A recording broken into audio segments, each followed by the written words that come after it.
Barcelone, ses entreprises, sa culture et son tourisme. Mais aujourd'hui, la ville a un autre visage. Celui de toutes celles et tous ceux qui se retrouvent confrontés à la précarité et à la faim. La crise liée à la Covid-19 a causé un afflux devant les associations qui distribuent de la nourriture.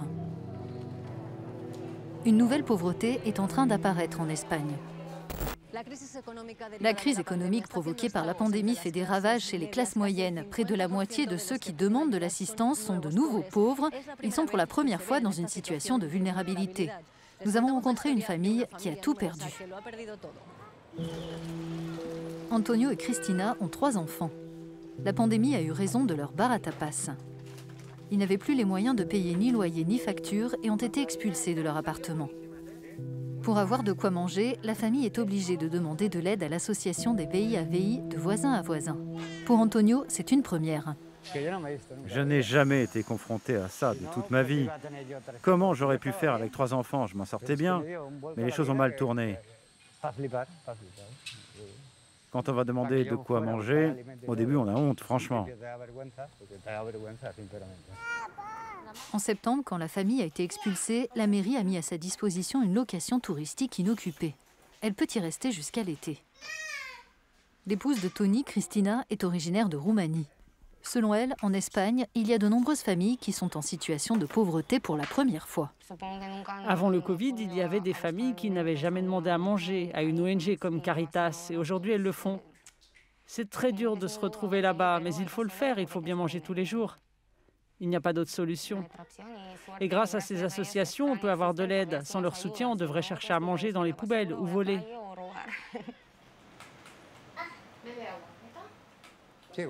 On était une famille normale avant le Covid. On n'était pas riches, mais on gagnait notre vie.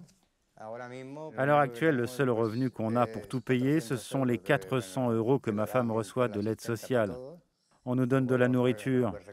On a fait une demande pour le nouveau revenu universel de base. On ne perd pas espoir, mais on ne l'a pas encore reçu. Je ne touche même pas d'allocation chômage, ni rien du tout. Notre enfant nous réclame une glace des fois, mais on ne peut rien lui acheter. Il est l'heure d'aller chercher la petite Lia à son école, près de l'ancien bar de Tony. La pandémie a aggravé les dettes qu'il avait accumulées et porté le coup fatal à son établissement. Il a dû le vendre à une famille chinoise. C'est un local que j'avais décoré à mon goût et je prenais soin de le rendre agréable et cool. En plus, le bar était en face de l'école et je pouvais jeter un œil sur ma fille de temps en temps. C'est quelque chose que j'avais créé, j'avais atteint mon rêve, ça a mal tourné et ça me fait de la peine.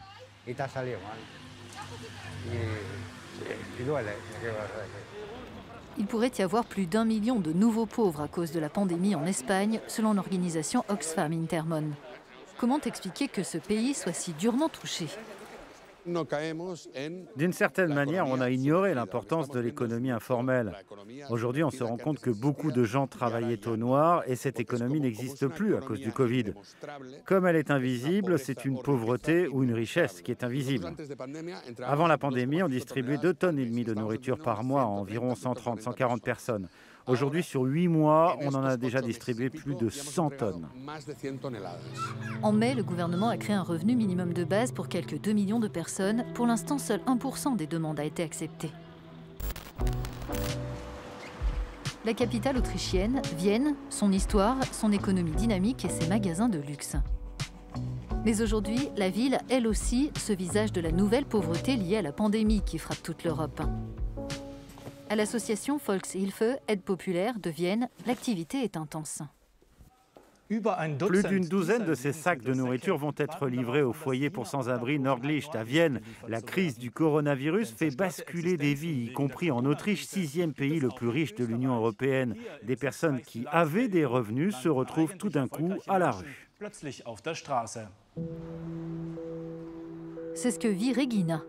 Cette ressortissante allemande qui travaille dans des hôtels dans toute l'Europe avait été recrutée pour la saison hivernale en Autriche, mais avant même que son contrat ne démarre, il a été annulé en raison de la pandémie. Les difficultés se sont accumulées pour elle et ses 2 chiens avant qu'elle ne soit recueillie par le foyer pour sans-abri. D'abord, j'ai loué une chambre dans une pension. J'y suis restée 4 semaines. Puis j'ai réalisé que l'argent filait. Les chiens avaient faim, j'avais faim. Ici, au foyer, j'ai à manger et à boire. Sans ça, je devrais faire la manche dans la rue. Je n'avais jamais été dans une situation comme ça. On ne peut ni avancer, ni revenir en arrière. Et il y a des milliers ou des millions de gens comme moi. Excusez-moi, j'ai le moral au plus bas. J'ai les nerfs qui lâchent parce que je me fais un sang d'encre. Je ne sais pas ce que je vais devenir. Partager un repas avec des sans-abri est une expérience nouvelle pour Regina. Elle a fait une demande d'allocation chômage, mais l'administration autrichienne a estimé qu'il lui manque 127 jours de travail pour en bénéficier, ces périodes de travail à l'étranger étant difficiles à faire reconnaître. Pour Regina, les personnes du foyer représentent sa deuxième famille.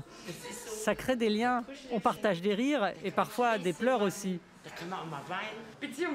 Si c'est des liens, c'est ce qu'on fait tous. Et après, les choses se font naturellement, comme dans une famille. Quand on voit que quelqu'un ne va pas bien, on le réconforte en faisant des blagues. La pauvreté du fait de la pandémie frappe particulièrement durement les parents célibataires, les indépendants, les petits patrons ou encore les travailleurs saisonniers. La crise du coronavirus, c'est comme un miroir grossissant qui révèle les fractures dans la société. On a 70% de personnes en plus qui nous sollicitent, qui nous demandent une aide d'urgence pour des colis de nourriture.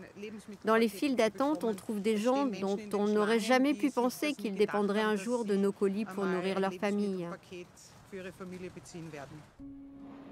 Regina s'apprête à déposer en main propre une énième candidature pour un emploi auprès de la présidente de l'association hôtelière autrichienne.